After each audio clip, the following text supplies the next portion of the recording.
کہ یہ فیصلہ پی ایم ایل این نے تو کیا نہیں ہے. پی ایم ایل این نہ تو عدالت ہے، نہ P M L N caretaker حکومت ہے، نہ P M L N election commission ہے. ذرا عمران خان صاحب کے وہ کلپ نکالیں جس میں آدھا آدھا گھنٹہ انہوں نے تعریف کی ہے جج محمد بشیر کی، اور ان کو مرد مومن کہتے تھے. کسی کو لڈو بانٹتے، کسی کو شیرینیاں کھاتے.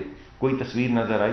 یہ جو دو عدالتی فیصلے آئے ہیں عمران خان صاحب اور ان کی اہلیہ کے متعلق، اس کے مطابق وہ سوالات پوچھ رہے تھے. تو میں نے سوچا کہ میں انفرادی طور پہ تو حاضر ہوں، جب بھی آپ کہیں گے میں آپ کے سامنے حاضر ہو جاؤں گا، لیکن آپ کے اتنے زیادہ سوالات تھے کہ کم از کم بار بار آپ پوچھ رہے تھے کہ آپ کا کیا پرسپیکٹو ہے. تو میں نے سوچا کہ میں اپنا پرسپیکٹو آپ کے سامنے اور آپ کے ذریعے عوام کے سامنے رکھ دیتا ہوں تاکہ فیصلہ پھر آپ کر لیں. دیکھیے، پہلی بات تو یہ ہے کہ یہ فیصلہ پی ایم ایل این نے تو کیا نہیں ہے. پی ایم ایل این نہ تو عدالت ہے، نہ P M L N caretaker حکومت ہے، نہ P M L N election commission ہے. یہ فیصلہ جن نے کیا ہے، یہ تمام تفصیلی سوالات جو آپ پوچھ رہے ہیں، ہم اپنا موقف تو دے سکتے ہیں، لیکن یہ سوالات تو آپ کو انہی سے پوچھنے چاہیے جن نے یہ فیصلے کیے ہیں. تو پہلا مقدمہ تو میں آپ کے سامنے یہ رکھ رہا ہوں کہ یہ مقدمہ ہی عدالت کا ہے، ہمارا نہیں ہے. دوسرا، میں آپ کے سامنے یہ مقدمہ رکھنا چاہتا ہوں کہ یہ جو فیصلہ آپ کے سامنے آیا ہے، ان میں سے ایک فیصلہ جج محمد بشیر صاحب نے کیا ہے. تو ابھی میرے دوست کچھ جن سے میری بے تکلفی ہے مجھے کہہ رہے تھے پٹرول کے حوالے سے ہم آپ کو کلپ دکھاتے ہیں آپ کے پرانے. تو میں نے ان سے گزارش کی کہ آپ ذرا عمران خان صاحب کے وہ کلپ نکالیں جس میں آدھا آدھا گھنٹہ انہوں نے تعریف کی ہے جج محمد بشیر کی، اس وجہ سے کہ انہوں نے نواز شریف کو اور ان کی بٹیا کو دونوں کو 8-8 10-10 سال قید کی سزا دی تھی، اور ان کو مرد مومن کہتے تھے، اور کہتے تھے کہ جج محمد بشیر سے زیادہ عظیم کوئی شخص نہیں ہے. تو بھائی آج جج محمد بشیر کی عظمت کو کیا ہوا؟ یہ آج جو اعتراضات اٹھا رہے ہیں، ذرا ان کو ان کلپس کے حوالے سے دیکھیں جس میں آپ تھکتے نہیں تھے جج محمد بشیر کا نام لیے ہوئے. تو آج بھی تو فیصلہ جج محمد بشیر کا ہے. تو وہ والا جج محمد بشیر غلط تھا اور یہ والا جج محمد بشیر صحیح ہے، یا یہ والا جج محمد بشیر غلط ہے اور وہ والا غلط جج محمد بشیر صحیح تھا؟ ایک بات اس حوالے سے میں آپ کو اور بھی بتانا چاہتا ہوں.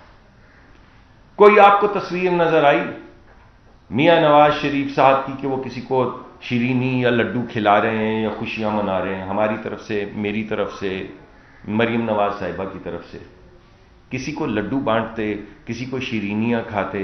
کوئی تصویر نظر آئی؟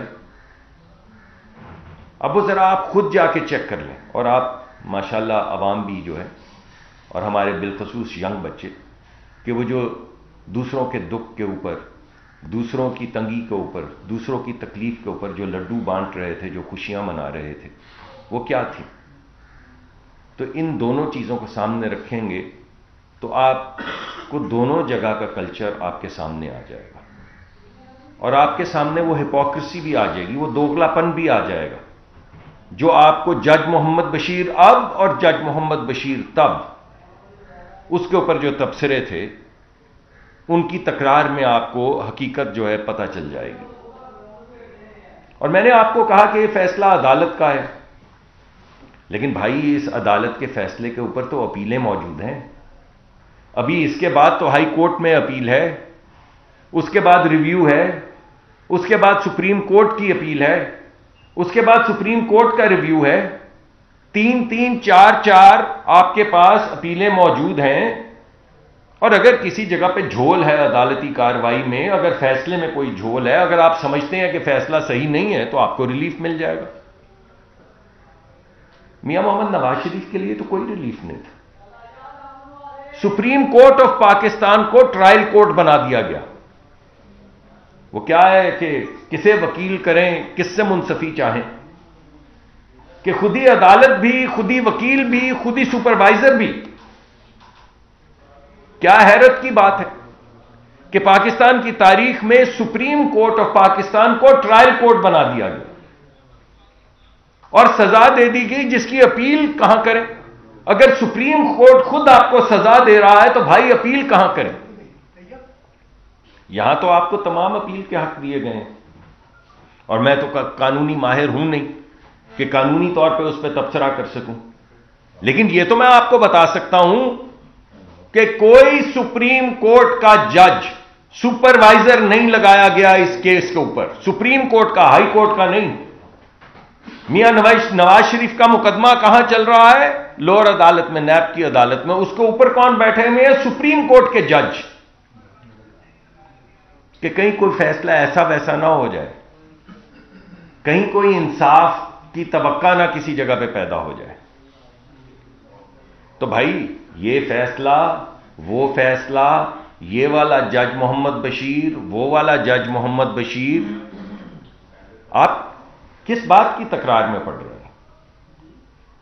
اور پھر فیصلہ کس بات کا ہے؟ فیصلہ اس بات کا ہے، دو فیصلے ہوئے ہیں بڑے بڑے، ایک ایک کر کے چلتے ہیں۔ پہلا فیصلہ یہ ہے کہ آپ نے جو تحفے لیے وہ ڈکلیئر نہیں کیے، یعنی جو تحفہ آپ کو ملتا ہے، میں جب وزارت میں تھا تو ہم جاتے تھے باہر ٹورز پہ، تو ہمیں بھی، خیر ہماری تو کوئی اتنی حیثیت نہیں تھی، مگر حیثیت کے مطابق کوئی نہ کوئی کسی جگہ پہ تحفہ دے دیتا تھا۔ سب توشہ خانہ میں پڑے، سب جمع ہوئے ہوئے، ایک ایک چیز، کسی رومال، کوئی پلیٹ، جو چیز دی گئی توشہ خانہ میں جمع کروا دی گئی۔ وہ اس وجہ سے کہ مجھے میری ذاتی حیثیت میں تو کسی نے بھائی تحفے دینے ہوتے تو اس سے پہلے میں جب جاتا تھا تو مجھے تحفے دے دیتے نا، کہ وہ ڈاکٹر صاحب آپ تشریف لائے ہیں، ہمیں بڑی محبت ہے آپ سے، یہ تحفہ تو لیتے جائیں۔ تحفے تو اس وقت ملے جب میں وزارت میں آیا، اور کیونکہ وہ آپ کو جو سونپی گئی ہے ذمہ داری، اس کی وجہ سے آپ کو تحفے ملتے ہیں، تو میں نے اسی طرح سرکاری امانت سمجھ کے اس کو سرکار کے توشہ خانے میں جمع کروا دیے۔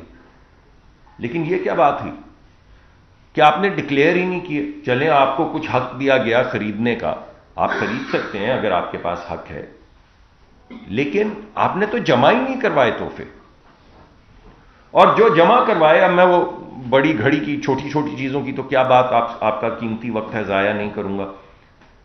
جو جمع کروایا، جس کی مالیت 3 ارب اور 15 کروڑ روپے تھی، 3 ارب اور 15 کروڑ روپے کی مالیت کے جو ہیرے جواہرات والے وہ جو گھڑی اور دیگر چیزیں جمع کروائی گئیں، ان کو اپنے ہی بیوروکریٹس کے ذریعے، ایک طریقہ کار ہے، ایک کمیٹی بنتی ہے، وہ باہر سے جا کے اسیسمنٹ کرواتی ہے، اپنے ہی بیوروکریٹس کے ذریعے 2 کروڑ روپے کا ڈکلیئر کر کے 90 لاکھ میں خرید لیا۔ اس سے زیادہ بہتر کاروبار کیا ہوگا؟ یعنی وزیر اعظم کو، ہم تو اکثر ایک دوسرے کو مذاق میں کہتے ہیں کہ پتہ نہیں 1.5-2 لاکھ روپے تنخواہ ہوتی ہے وزیر کی، اور کوئی 1.5-2 لاکھ 2.5 لاکھ تنخواہ ہوتی ہے وزیر اعظم کی، تو وہ بھی کرتا ہوگا گزارا جیسے تیسے کر کے، 5 لاکھ ہو گئی، لیکن 5 ہو گئی اب، وزیر اعظم کی 5 لاکھ ہو گئی ہے۔ لیکن آپ یہ سوچیں کہ یہ جو کاروائی ہے، 3 کروڑ 15 لاکھ روپے کی چیز، 3 ارب 15 کروڑ روپے کی چیز آپ کسی سے تحفے میں لیں، 3 ارب پتہ ہے کتنا ہوتا ہے؟ 100 کروڑ کا۔ 3 ارب 15 کروڑ روپے کی آپ زیورات لے کر ان کو ڈکلیئر کریں یہ 2 کروڑ کے ہیں، پھر 90 لاکھ میں خرید لیں، پھر 3 ارب یا 4 ارب میں بیچ دیں۔ ارے بھائی اس سے زیادہ بڑا بھلا کاروبار کیا ہوگا؟ اور آدھے ڈکلیئر کریں، آدھے ڈکلیئر بھی نہ کریں اور جتنے مرضی میں بیچ دیں۔ یہ ہے وہ معاملہ جس کے اندر نان ڈکلیئریشن ہے، جس کے اندر مس ریپریزنٹیشن ہے، جس کے اندر انڈر انوائسنگ ہے، جس کے اندر کسی حد تک سمگلنگ اور منی لانڈرنگ ہے، کہ یہاں سے پرائیویٹ جہاز میں بیٹھے، وہاں اترے، وہاں جا کے پیسے اکٹھے کیے، یہاں لے آئے، یہاں کہیں وہ کہا کرتے تھے کہ جناب چوری نہیں کی تھی تو تلاشی دے دو نا، تو پھر دے دینی تھی نا۔ یہ جو 9 وکیل بدلے، میاں نواز شریف نے کسی کیس میں 9 وکیل بدلے، ایک کیس میں غالباً 9 وکیل بدلے، ایک میں 10 وکیل بدلے۔ میاں نواز شریف کے تو وہی 2 وکیل تھے، وہی چلتے رہے، انہی نے مقدمہ لڑا ہے، روز پیشی ہوتی تھی، روز جاتے تھے، روز آپ کے سامنے آتے تھے، روز جاتے تھے، روز پیش ہوتے تھے، روز شام کو آتے تھے، پھر اگلے دن جاتے تھے۔ تو یہاں پہ 1.5 1 سال، 6 مہینے، 8 مہینے، 9 وکیل، 10 وکیل بدلے جا رہے۔ تو یہ کیا ہو رہا ہے بھائی؟ یہ کون سی عدالتی نظام ہے؟ کبھی وہ کہتے ہیں کل آ جائیے گا، پھر عدالت کہتی چلیں پرسوں آ جائیے گا، پھر وہ کہتے ہیں چلیں وکیل کو ہی بھیج دیں۔ یہ وہ جس زمانے میں بنی گالا میں تھے، میں اس زمانے کی بات کر رہا ہوں، آپ کو یاد ہوگا یہاں پہ وہ کہتے تھے اچھا چلیں آپ خود نہیں آ سکے، آخری مہلت، چلیں ایک اور، چلیں ایک اور، چلیں شام تک آ جائیں، ارے نہیں آئے چلیں وکیل ہی بھیج دیں۔ بھائی صاحب نے وکیل بھی نہیں بھیجے۔